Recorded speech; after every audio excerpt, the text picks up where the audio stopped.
नमस्कार बच्चों। इस वीडियो में हम प्रश्नवाली 11.1 का प्रश्न क्रमांक 2 को हल करेंगे। क्या है प्रश्न क्रमांक 2?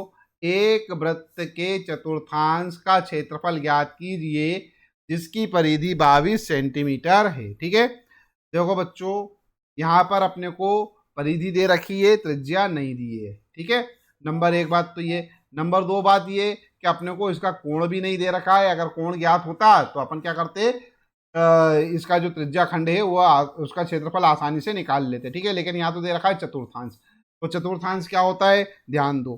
सबसे पहले तो देखो, मान लेते हैं हमारे पास कोई वृत्त है और इस वृत्त का जो एक भाग है वो इस प्रकार से है। ठीक है, ये एक भाग है। अगर मान लो इसी को मैं थोड़ा सा इस प्रकार से आगे बढ़ा दूं, ये मैंने एक रेखा, एक भुजा इस प्रकार बना दी, एक ये बना दी। ठीक है, तो ये हमारे पास क्या हो गया, एक भाग ये, दूसरा भाग ये, तीसरा भाग ये और चौथा भाग ये, चार भाग हो गए। ठीक है, प्रत्येक भाग को क्या बोलते हैं, चतुर्थांश। मतलब क्या कि किसी वृत्त का चौथा अंश, चतुर्थांश। चतुर्थांश मतलब चौथा अंश।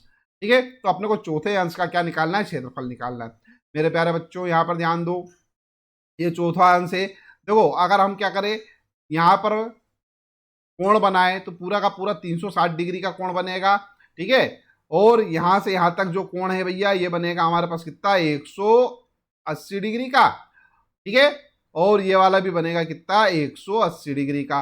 अब ये चतुर्थांश है, इसलिए ये वाला कोण और ये वाला कोण दोनों क्या होंगे, इक्वल होंगे, बराबर होंगे। तो ये वाला कोण क्या हो जाएगा, 90 डिग्री का, और ये वाला कोण हो जाएगा क्या, 90 डिग्री का। करेक्ट है। तो अपने को इसका मतलब ये पता चल रहा है कि यहाँ पर जो त्रिज्या खंड का जो कोण है, थीटा जो है, वो थीटा बराबर कितना है, 90 डिग्री है। ठीक है, ये अपने को एक चीज पता चल गई।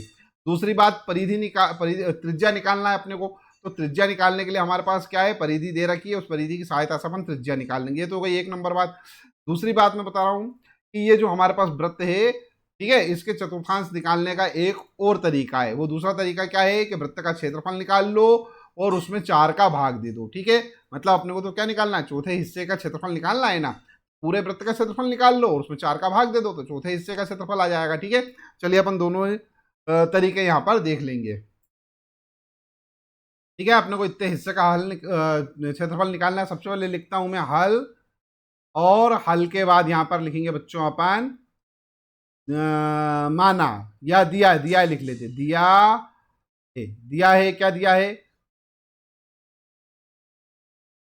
परिधि बराबर 22 सेंटीमीटर। करेक्ट है। और क्या दे रखा है, आर। आर तो ज्ञात करना है अपने को, आर नहीं दे रखा है, आर नहीं दे रखा है। क्या दे रखा है अपने को,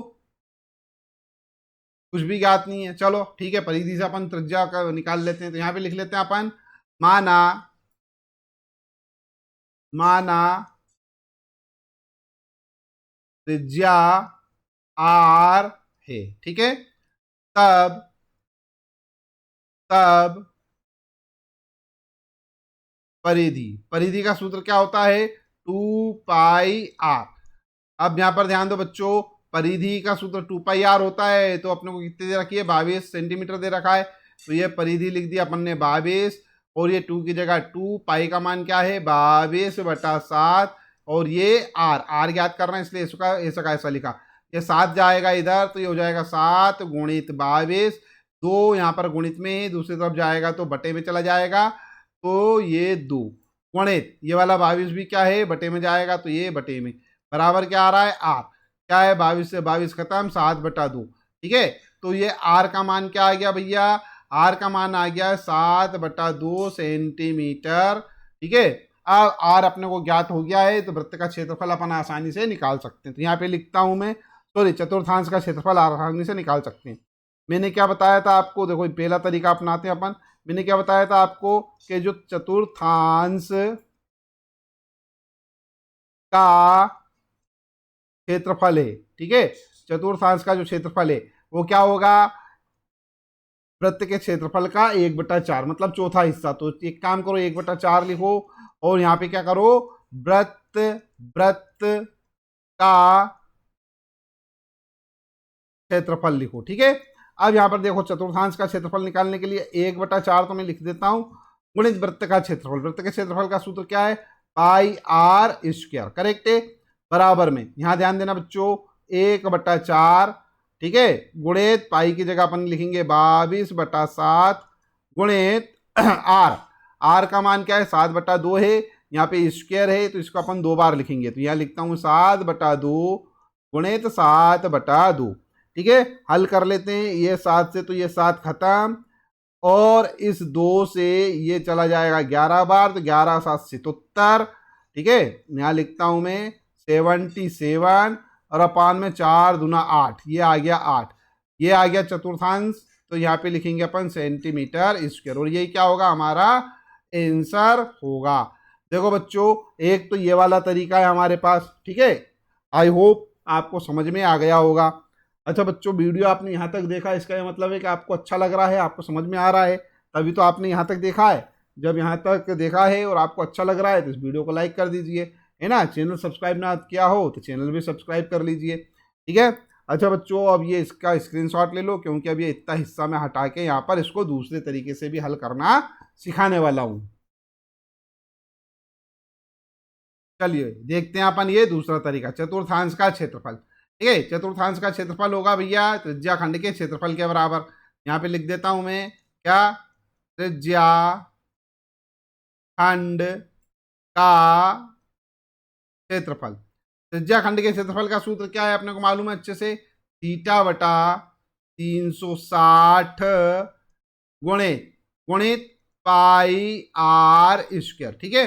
थीटा, थीटा की जगह अपने को क्या लिखना है यहाँ पर 90 डिग्री लिखना है, ठीक है, क्योंकि थीटा क्या हो गया हमारे पास 90 डिग्री हो गया, तो ये 90 डिग्री लिख देते हैं अपन यहाँ पर। थीटा बराबर ये लिखा मैंने 90 और अपॉन में 360, ये 360 गुणित पाई, पाई का मान क्या है 22/7 गुणित आर, आर तो अपने को क्या लिखना है 7/2 गुणित 7/2, ठीक है, ये आर स्क्वायर है ना, तो यहाँ लिख देते हैं अपन 7/2 गुणित 7/2, ठीक है।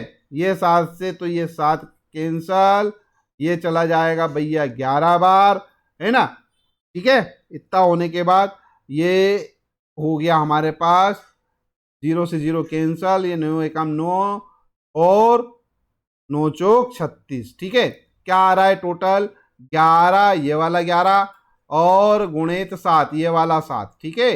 ये 7 बच रहा है यहाँ पर, ये वाला 7, ये वाला 7 है, ये 7 लिख दिया, ठीक है। और क्या बच रहा है, ये वाला 4 बच रहा है हमारे पास, ठीक है, ये लिख दिया 4 गुणित 2, करो गुणा 11 7 77 बटे में क्या आएगा 4 दूना 8, ये भी क्या सेंटीमीटर स्क्वायर, ये आंसर। देखो बच्चों, 2 तरीके बताए थे मैंने आपको, जो भी तरीका अच्छा लगा हो उससे आप सवाल को हल कर सकते हैं, ठीक है। तो आई होप वीडियो का जो हल है, इस प्रश्न का हल है, वो समझ में आ गया होगा।